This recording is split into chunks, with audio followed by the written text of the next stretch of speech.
Hello everyone and welcome back on my YouTube channel. আজকে আমি তোমাদের নবম শ্রেণীর ইতিহাসের চ্যাপ্টার 5 থেকে সমস্ত ইম্পর্টেন্ট এসএকিউ কোশ্চেনগুলি আলোচনা করব, যেটি তোমাদের পরীক্ষার জন্য অত্যন্ত গুরুত্বপূর্ণ। কিন্তু ভিডিও শুরু করার আগে তোমরা যদি এই চ্যানেলে নতুন হয়ে থাকো তাহলে ভিডিওটি লাইক করে অবশ্যই তোমাদের বন্ধুদের মধ্যে শেয়ার করে দেবে, যাতে তারাও এই ধরনের ভিডিও দেখতে পারে। আর এই ধরনের নতুন নতুন ভিডিও প্রত্যেক দিন দেখার জন্য তোমরা এই চ্যানেলটি সাবস্ক্রাইব করতে পারো। চলো ভিডিওটা শুরু করা যাক। এই চ্যাপ্টার থেকে প্রথম প্রশ্ন হচ্ছে, জার বলতে কি বোঝায়? রাশিয়ার রোমানভ বংশের সম্রাটদের জার বলা হতো। 1613 থেকে 1917 পর্যন্ত তারা রাশিয়ার শাসন করেছিলেন। রাশিয়ার মুক্তিদাতা জার কাকে এবং কেন বলা হয়? দ্বিতীয় আলেকজান্ডারকে মুক্তিদাতা জার বলা হয় কারণ 1861 সালে তিনি ডিক্রি জারি করে রাশিয়ার দীর্ঘদিনের অমানবিক ভূমিদাস প্রথার অবসান ঘটিয়েছিলেন। মির কি? রাশিয়ার গ্রামীণ সমবায় সমিতি পঞ্চায়েতকে মির বলা হতো। ভূমিদাস প্রথা রদ হওয়ার পর কৃষকদের উপর ভূমির দায়িত্ব অর্পণ করা হয়েছিল এই সমিতির মাধ্যমে। রক্তাক্ত রবিবার বলতে কি বোঝায়? 1905 সালের 22 জানুয়ারি ফাদার গ্যাপনের নেতৃত্বে একদল নিরস্ত্র রুশ শ্রমিক জারের প্রাসাদের দাবি জানাতে গেলে সেনাবাহিনী গুলি চালায়। এতে বহু শ্রমিক নিহত হন, যা ইতিহাসে রক্তাক্ত রবিবার নামে পরিচিত। নারদনিক আন্দোলন কি? 19 শতকের 70 দশকে রাশিয়ার কৃষকের অধিকার আদায়ের জন্য বুদ্ধিজীবী ও যুবকদের উদ্যোগে যে আন্দোলন গড়ে ওঠে তাকে নারদায়িক আন্দোলন বলা হয়। ডুমা কি? 1905 সালে বিপ্লবের পর যার দ্বিতীয় নিকোলাস রাশিয়ায় যে নির্বাচিত আন্দোলন বা আইনসভা গঠনের অধিকার দিয়েছিলেন তার নাম হচ্ছে ডুমা। ইস্ক্রা পত্রিকা কেন বিখ্যাত ছিল? ইস্ক্রা শব্দের অর্থ হলো স্ফুলিঙ্গ। লেনিন নির্বাসিত থাকা অবস্থায় এই পত্রিকা প্রকাশ করেন, যা রাশিয়ার বলশভিক দলের আদর্শ প্রচারের ভূমিকা নেয়। বলশভিক ও মেনশভিক কথার অর্থ কি? বলশভিক কথার অর্থ হলো সংখ্যাগরিষ্ঠ এবং মেনশভিক কথার অর্থ হলো সংখ্যালঘু। রুশ সোশ্যাল ডেমোক্রেটিক পার্টির বিভাজনের ফলে এই দুই গোষ্ঠীর জন্ম হয়। এপ্রিল থিসিস বলতে কি বোঝায়?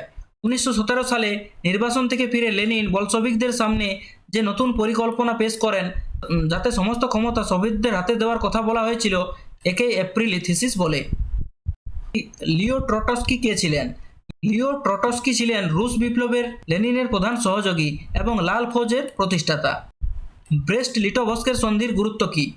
1918 সালে এই সন্ধির মাধ্যমে সোভিয়েত রাশিয়া প্রথম বিশ্বযুদ্ধ থেকে সরে দাঁড়ায়। এর ফলে জার্মানি ও রাশিয়ার মধ্যে যুদ্ধের অবসান ঘটে। এনইপি এর পুরো নাম কি? এনইপি এর পুরো নাম হলো নিউ ইকোনমিক পলিসি এবং নতুন অর্থনৈতিক নীতি। 1921 সালে লেনিন রাশিয়ার বিধ্বস্ত অর্থনীতি পুনর্গঠনের জন্য এটি প্রবর্তন করেন। প্রথম বিশ্বযুদ্ধের প্রত্যক্ষ কারণ কী ছিল? 1914 সালে 28 জুন বসনিয়ার রাজধানী সেরাজেভোতে অস্ট্রিয়ার যুবরাজ ফ্রান্সিস ফার্দিনান্দের হত্যাকাণ্ড ছিল প্রথম বিশ্বযুদ্ধের প্রত্যক্ষ কারণ। প্রথম বিশ্বযুদ্ধে অক্ষশক্তিভুক্ত দেশগুলি কী কী? প্রথম বিশ্বযুদ্ধে অক্ষশক্তিভুক্ত বা কেন্দ্রীয় শক্তির প্রধান দেশগুলি ছিল জার্মানি, অস্ট্রিয়া, হাঙ্গেরি এবং তুরস্ক। প্রথম বিশ্বযুদ্ধে মিত্রশক্তিভুক্ত দেশগুলি কী কী? মিত্রশক্তি প্রধান দেশগুলি ছিল ব্রিটেন, ফ্রান্স, রাশিয়া, ইটালি এবং পরবর্তীকালে মার্কিন যুক্তরাষ্ট্র। উড্রো উইলসন কে ছিলেন? উড্রো উইলসন ছিলেন প্রথম বিশ্বযুদ্ধের সময়কালে মার্কিন যুক্তরাষ্ট্রের রাষ্ট্রপতি।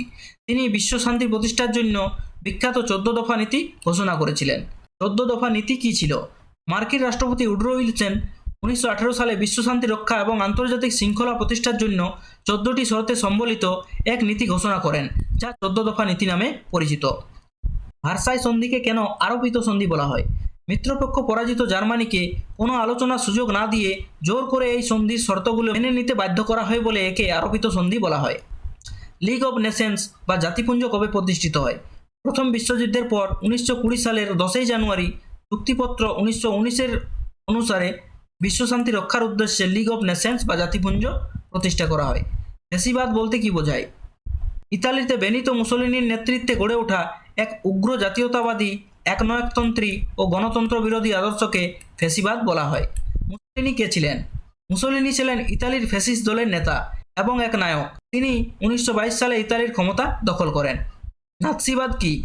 জার্মানিতে অ্যাডলফ হিটলারের নেতৃত্বে গড়ে ওঠা এক উগ্র বর্ণবাদী, জাতীয়তাবাদী ও একনায়কতন্ত্রী রাজনৈতিক আদর্শ হল নাৎসিবাদ। হিটলারের আত্মজীবনীর নাম কি? হিটলারের আত্মজীবনীর নাম হলো মেইন ক্যাম্প, আমার সংগ্রাম। একে নাৎসিবাদের বাইবেল বলা হয়। ইলদুচে ও ফুয়েরার বলতে কি বোঝায়? ইলদুচে হলো মুসোলিনির উপাধি, যার অর্থ নেতা, এবং ফুয়েরার হলো হিটলারের উপাধি, যার অর্থ হচ্ছে নেতা বা সর্বোচ্চ শাসক। গেস্টাপো কি? জার্মানিতে নাৎসি বাহিনীর কুখ্যাত গোপন পুলিশ বাহিনীকে গেস্টাপো বলা হতো। এটি বিরোধীদের দমনে হিটলারের প্রধান হাতিয়ার ছিল। ভাইমার প্রজাতন্ত্র কি? প্রথম বিশ্বযুদ্ধের পর জার্মানিতে যে গণতান্ত্রিক প্রজাতন্ত্রী সরকার গঠিত হয়েছিল, যার প্রধান কেন্দ্র ছিল ভাইমার শহর, তাকেই ভাইমার প্রজাতন্ত্র বলা হয়। ব্ল্যাক শার্টস কারা ছিল? ইতালির ফ্যাসিস্ট দলের স্বেচ্ছাসেবক বাহিনীকে ব্ল্যাক শার্টস বা কালো কুর্তা বাহিনী বলা হতো। ব্রাউন শার্টস কারা ছিল? জার্মানিতে হিটলারের নাৎসি দলের আধা সামরিক স্বেচ্ছাসেবক বাহিনীকে ব্রাউন শার্টস বা বাদামি কুর্তা বাহিনী বলা হতো। অর্থনৈতিক মহামন্দা বা গ্রেট ডিপ্রেশন কি? 1929 সালে আমেরিকার শেয়ার বাজারে ধস নামার ফলে বিশ্বজুড়ে যে ভয়ানক আর্থিক সংকট ও বেকারত্ব দেখা দিয়েছিল, তাকেই অর্থনৈতিক মহামন্দা বলা হয়। নিউ ডিল কি? আমেরিকার মহামন্দা কাটিয়ে ওঠার জন্য রাষ্ট্রপতি ফ্রাঙ্কলিন ডি রুজভেল্ট যে সংস্কারমূলক অর্থনৈতিক কর্মসূচি গ্রহণ করেছিলেন, তাকে নিউ ডিল বলা হয়। হুভার মেরাটোরিয়াম কি? 1931 সালে মার্কিন রাষ্ট্রপতি হারবার্ট হুভার এক ঘোষণার মাধ্যমে 1 বছরের জন্য সমস্ত প্রকার যুদ্ধ ঋণ ও ক্ষতিপূরণ প্রদান স্থগিত করেন, যা হুভার মেরাটোরিয়াম নামে পরিচিত। স্পেনের গৃহযুদ্ধ কবে হয়েছিল?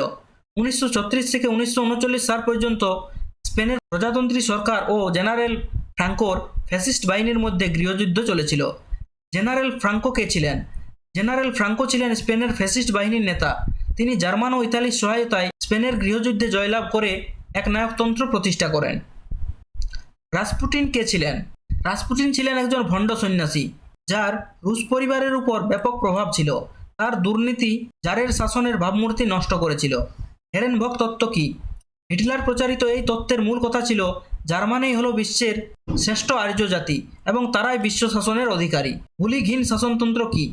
1905 সালের রুশ বিপ্লবকে দুর্বল করার উদ্দেশ্যে জারের মন্ত্রী বুলিঘিন যে শাসনতান্ত্রিক সংস্কারের প্রস্তাব দিয়েছিল, তাকে বুলিঘিন শাসনতন্ত্র বলে।